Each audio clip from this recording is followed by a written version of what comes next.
Hello students, as we are talking about nutrition in human beings or human digestive system, you can see the human digestive system is consisting of a alimentary canal which is approximately 6 to 9 meter in length from mouth to the anus, and it has so many glands associated with it. So we will talk about first, as the food get inside the mouth. Inside the mouth we have a cavity which is called as buccal cavity or mouth cavity.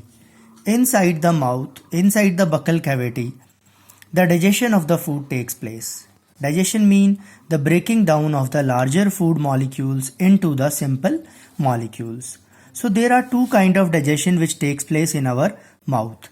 One is called as mechanical digestion with the help of teeth, and another is called as chemical digestion with the help of enzymes which are released by specialized gland which are called as salivary glands. These are the salivary glands which secrete their secretion into the mouth. When we eat the food and we feel some watery like substance in our mouth, or even by the smell of the food water comes in our mouth, that is actually saliva. That is the secretion of salivary gland which help in the digestion of the food. So now we will talk about teeth. As mechanical digestion of the food takes place with the help of teeth. You can see here different colors on the upper jaw as well as on the lower jaw.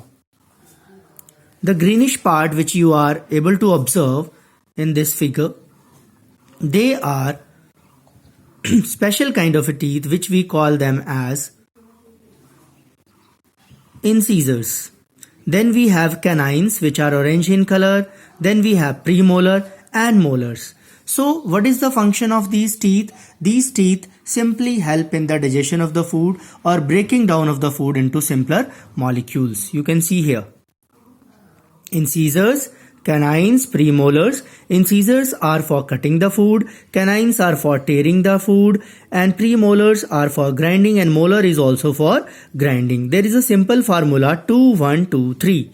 So 2 plus 2, 4 incisors, 1 plus 1, 2 canines, 2 plus 2, premolar 4, and similarly molar 6. This is of upper jaw 16, and similarly the lower jaw also have 16. Then when food is digested in the mouth, little bit digestion of the food takes place in the mouth, then it goes to a pipe which is actually called as esophagus. You can see this pipe. This is called as esophagus which lead the food to the mouth. So esophagus have special kind of a muscles which regularly contract and relax and which push the food to the stomach. This is esophagus which regularly contract and relax, and ultimately the food bowl reaches the bolus reaches the stomach part. Thank you.